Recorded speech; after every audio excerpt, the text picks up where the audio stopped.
Good morning, everyone. Thank you for joining us. It is Saturday, June 6th.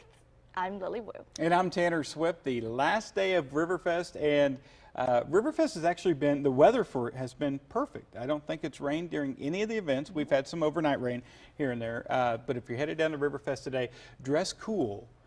It's going to be a little bit toasty, but it's going to be a gorgeous day for Riverfest. And another beautiful day all across KAKE Land, but it's going to be a warm one, pretty typical for this time of year. Take a look outside using the Emprise Bank KAKE Cam, and you can see we are starting off the day with quite a bit of sunshine out there as the I believe the 10-mile river run is just finishing up, and I missed it again this year. Have to work. Also a couple other river runs. The 2-mile will be starting here shortly. Again, a little bit muggy out there, a little bit on the warm side. 71 the temperature with quite a bit of sunshine out there. It's 71 also in Salina at 70, in Great Bend 71, the popular number coming in from Dodge City. Slight risk for a couple of severe storms as we go late in the afternoon and the evening hours, but those storms are going to be isolated into far western Kansas and then especially across far northern Kansas, basically isolated along and north of I-70. Today's severe weather risk, the majority of the severe weather is going to be into eastern Nebraska, so a fairly quiet day, although we'll have to deal with a few storms as we head into the afternoon hours. Here in Wichita, though, I think we're going to stay dry for our Saturday. 79 by 10 a.m., up to 85 degrees by the noon hour, 90 degrees by 3 p.m. I think we'll top out right around 92 if you're headed down to the fireworks this evening. Weather looks absolutely beautiful. Looks like the warm weather is going to stick around for the next several days. We'll give you a complete look at the forecast coming up. Thank you, Tanner. New this morning, the Kansas Senate reconvenes at 10:30 a.m. to continue talking about the state's budget. The Kansas Senate has suspended debate for a new plan for raising taxes to balance the state budget. Now, the new plan embraces Governor Sam Brownback's stance on business taxes. Early this morning, senators found flaws to a draft created by the negotiators. It would increase the state's sales tax to 6.55% from 6.15%. The measure would raise business taxes by $24 million. Brownback has said he will veto any larger increase. Lawmakers must raise taxes by more than $400 million to raise a projected budget shortfall during the fiscal year, which begins on the 1st of July.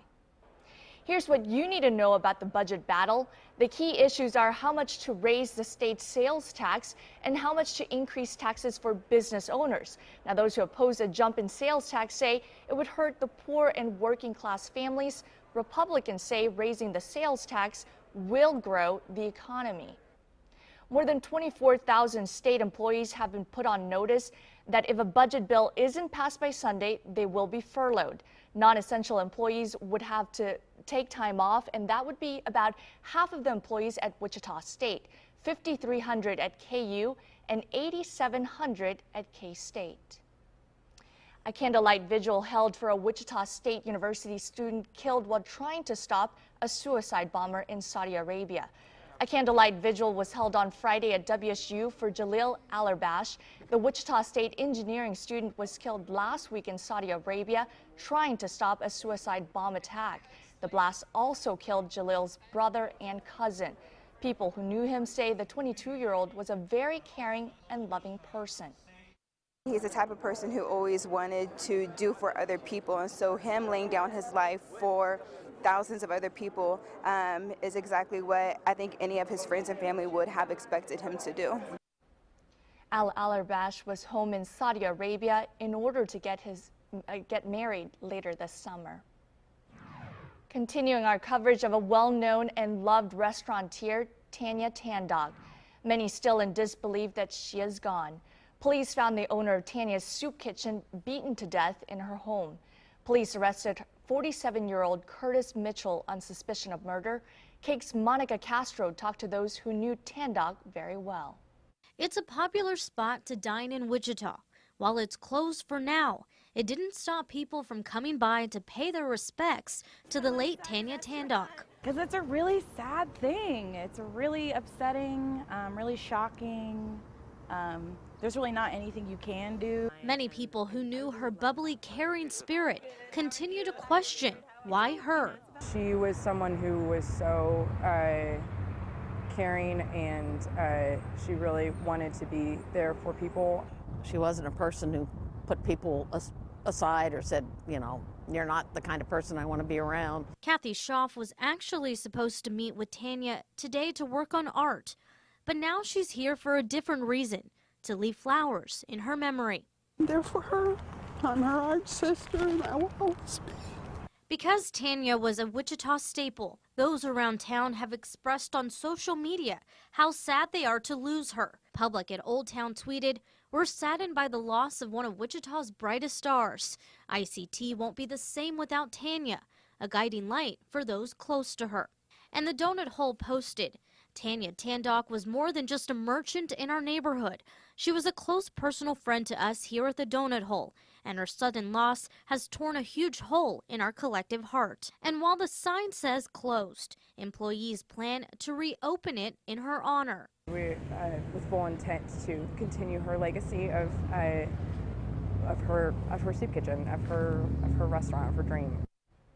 It is unclear when the kitchen will reopen, but the sign on the door says once it does, they ask Wichitans to come have soup and share memories of Tandock. Tanya Tandock was featured on a Hattiesburg's People segment, which aired exactly 4 years ago. In it, she spoke about how she always tried to live life to the fullest. Happy doesn't even begin to describe how complicated I feel about my life. I have this incredible crew of beautiful people who really care about what they're doing and really care about the customers, and you can tell. Did it stick? It was awesome. Okay, That's good. why I'm here today. Are you still married? I'm still married. Okay, God. If I didn't have to sleep, I wouldn't. I'll sleep when I'm dead. Just too much to do that's fantastic to waste a single second. In the crime tracker now, a toddler is injured after a hit-and-run accident. The incident happened around 5:30 yesterday afternoon on North Minnesota. That's near 21st and I-135. Dispatch says an officer attempted to stop the driver, but the car took off. The 3-year-old was taken to the hospital. No word yet on the child's condition. Officers are looking for a blue Ford Explorer. Anyone with information is asked to call police. 4 teenagers have been arrested accused of bashing dozens of mailboxes in northwest Wichita. Officers think between 50 and 60 mailboxes were hit. They stopped a truck on North Florence with a 14-year-old and 3 17-year-olds who were arrested on suspicion of vandalism and violating curfew. Anyone with a damaged mailbox should call 911. And to report the damage to the Postal Service, you can head on to KAKE.com and click on the story to find a link. With so many victims with damaged mailboxes, here's some advice on what you need to do from the KAKE News On Your Side problem solvers. If your mailbox is ever vandalized, you should call 911. Then you need to report it immediately to the U.S. Postal Service. You can do that online, and we've got it easy for you on KAKE.com. Just click on the story, or you can call 877-876-2455. And if you think any of your mail was stolen, call that same number. What you should do about a damaged mailbox, well, it should be covered under a typical homeowner's insurance policy. But unless you have a really low deductible, it may not be worth filing an insurance claim. Now, until your mailbox is fixed or replaced, don't worry about your mail. The Postal Service will hang on to it and deliver it to you when your mailbox is ready. And in the meantime, you can pick up your mail at your local post office.